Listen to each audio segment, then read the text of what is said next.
वो वक्फ बोर्ड इतना खतरनाक है, उसका कॉम्बिनेशन आप देखिए, उसमें एक आईएएस होगा वो भी मुस्लिम होगा, एक एडवोकेट होगा वो भी मुस्लिम होगा, एक सांसद वो भी मुस्लिम, एक विधायक, एक मुतवल्ली वो भी मुस्लिम, एक मुस्लिम स्कॉलर वो भी मुस्लिम। 7 लोग होंगे, 7 के 7 मुस्लिम होंगे, और उनके साथ सामने जाके खड़े होकर हमें अपनी गुहार लगानी। और नोटिस भेजने के पहले उसको कोई नियम भी नहीं बनाया कि नोटिस भेजने के पहले फला फला फला फला जांच करना है ना, कोई नहीं। वो राजा है भारत का। मतलब सुप्रीम कोर्ट में अगर वो सुप्रीम कोर्ट को वक्फ बोर्ड कह दे ये वक्फ की प्रॉपर्टी है, तो सुप्रीम कोर्ट के रजिस्ट्रार बगल में 30,000 कोर्ट है, 30,000 कोर्ट नहीं जा सकते, उनको अमानुल्लाह खां के वक्फ बोर्ड के सामने जाना पड़ेगा।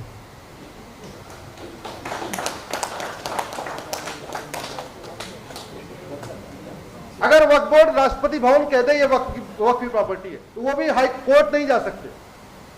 तो दिक्कत ये हो रही है, मैं अपना एग्जांपल दे रहा हूं, मेरठ और मुजफ्फरनगर लखनऊ से 700 किलोमीटर है। ऐसे यहां भी स्थान होंगे जो भुवनेश्वर से 600 किलोमीटर 700 किलोमीटर होंगे। 700 किलोमीटर का गरीब, दलित, आदिवासी जिसने कभी अपने पास की कोर्ट नहीं देखी, उसको कह रहे हैं तुम अपना कागज आके दिखाओ भुवनेश्वर। इसका जो सबसे बड़ा दुरुपयोग हो रहा है वो धर्मांतरण की। वक्फ बोर्ड नोटिस भेजता है और फिर धमकाता है, बड़े लोगों को नोटिस भेज के पैसा वसूलता है और गरीबों को नोटिस भेज के कन्वर्ट करता है। भाई 700 किलोमीटर दूर जो मध्यम वर्ग का नोटिस भेजेंगे तो बोलेगा यार नोटिस कैसे भेज दिया, हम तो रह रहे हैं, बहुत सालों से रह रहे हैं। बोले जवाब देना भुवनेश्वर आएगा। वो सोचेगा यार भुवनेश्वर आना जाना, गाड़ी का तेल किराया इतना, बोले काम करो 1 लाख रुपए ले वापस, 1 लाख दो वापस। तो वक्फ बोर्ड एक तरफ वसूली कर रहा है, एक तरफ कन्वर्ट करा रहा है। और दुर्भाग्य देखिए, ऐसे कानूनों के खिलाफ लोग सड़क पे नहीं उतर रहे। समस्याओं का समाधान 2 जगह से है, या तो संसद, या तो सुप्रीम कोर्ट, या तो हाई कोर्ट, या तो विधानसभा। दिल्ली में जो समाधान वो सुप्रीम कोर्ट और संसद से होगा। उड़ीसा में जो समस्या का समाधान होगा वो कटक हाई कोर्ट से होगा, भुवनेश्वर की विधानसभा से होगा। इन दोनों को जगाने का 2 ही तरीका है, या तो सड़क पे उतरिए या सोशल मीडिया में लिखिए। सब लोग सड़क पे नहीं उतर सकते, सब लोग सोशल मीडिया में तो लिख सकते। बोले जरा, फेसबुक पे 5000 दोस्त बना सकते हैं कि नहीं? और फेसबुक पे फ्रेंड बनाते समय ये क्यों देखना हमारा जान पहचान वाला है? मैं कह रहा हूं भुवनेश्वर में बैठे बैठे बॉम्बे वाले को दोस्त बनाइए, कि बॉम्बे में बैठे आपके रिश्तेदार दोस्त को भी पता रहे कि भुवनेश्वर में क्या प्रॉब्लम। दिल्ली में बैठे बैठे आप कन्याकुमारी वाले को दोस्त, क्या क्या समस्या है। इस देश के अगर केवल 1 करोड़ लोग 5-5 हजार फेसबुक फ्रेंड बना लें, केवल 1 करोड़, तो समस्याओं पे चर्चा 50 करोड़ लोगों तक पहुंच जाएगी।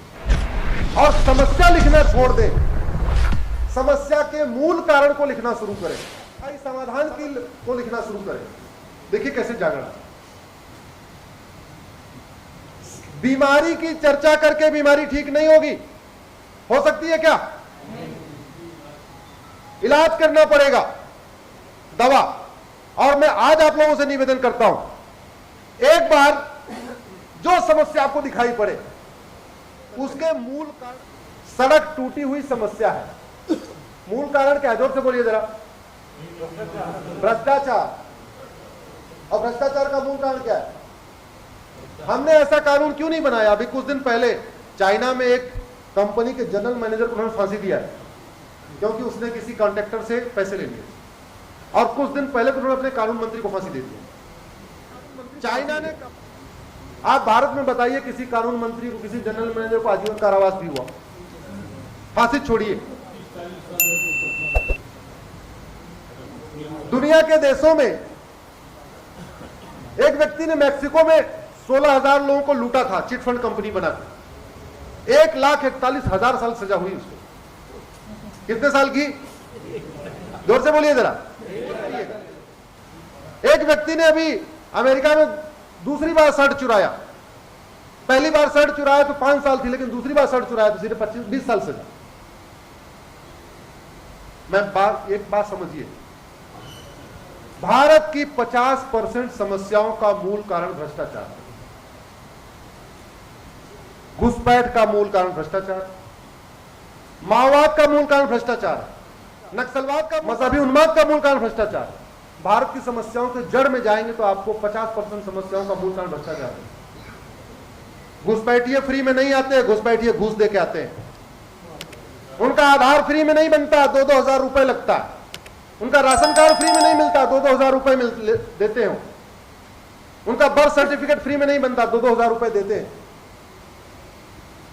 2,000 रुपए में आधार बनवा लिया, 2,000 में बर्थ सर्टिफिकेट बनवा लिया, 2,000 में जाके वोटर आईडी में नाम जुड़वा लिया, 2,000 में ड्राइविंग, 3,000 में ड्राइविंग लाइसेंस बनवा लिया। आज की डेट में भ्रष्टाचार को खत्म किए बिना भारत में एनआरसी सफल हो ही नहीं सकता। इतने उन्होंने डॉक्यूमेंट है जितने डॉक्यूमेंट हमारे आपके पास में। हमारे आपके पास 3 डॉक्यूमेंट है, उनके पास 6-6, 7-7 डॉक्यूमेंट, और ऊपर से इतनी उनकी विदेशी फंडिंग है कि सुप्रीम कोर्ट में बड़े बड़े दिग्गज वकील खड़े हो जाए। मेरी धर्मांतरण की पीआईएल के खिलाफ 8 याचिकाएं आई हैं, कल सुनवाई है उस पर। अगर इस देश में धर्मांतरण नहीं हो रहा है तो मेरी पीआईएल डिसमिस कराने के लिए 8 पीआईएल की जरूरत थी क्या? 8 पीआईएल वे इनकी पीआईएल डिसमिस करो। ये झूठा आरोप लगा रहे हैं धर्मांतरण नहीं हो रहा है। अरे धर्मांतरण नहीं हो रहा है तो फिर धर्मांतरण कराने वालों को और फांसी वाला भी कानून बन जाए तो क्या फर्क पड़ता है? आखिर उड़ीसा में कन्वर्जन हो रहा है कि नहीं हो रहा है? बोले जरा जोर से। क्यों हो रहा है? क्यों हो रहा है? याद रखिए, कठोर कानून के साथ साथ इनकी फाइनेंसिंग रोकनी पड़ेगी। कानून चाहिए, इनकी फंडिंग रोकनी पड़ेगी। बहुत मोटा पैसा इनको मिलता है विदेशों से। जब तक इनकी फंडिंग पे लगाम नहीं लगाएंगे तब तक कन्वर्जन रोकना नामुमकिन है। कानून भी रहेगा फेल हो जाएगा, और स्पेशल कानून के द्वारा कन्वर्जन नहीं रुक सकता, क्योंकि आप 100 नंबर फोन करोगे पुलिस नहीं आएगी। पुलिस तब आएगी जब इंडियन पिनल कोड में वो अपराध रहेगा। थानेदार को, हवलदार को केवल आईपीसी का नॉलेज होती है और किसी की नॉलेज नहीं होती।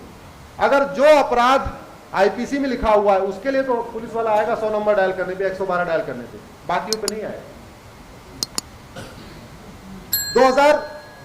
1995 में वक्फ एक्ट बनाया, मैंने आपको बताया।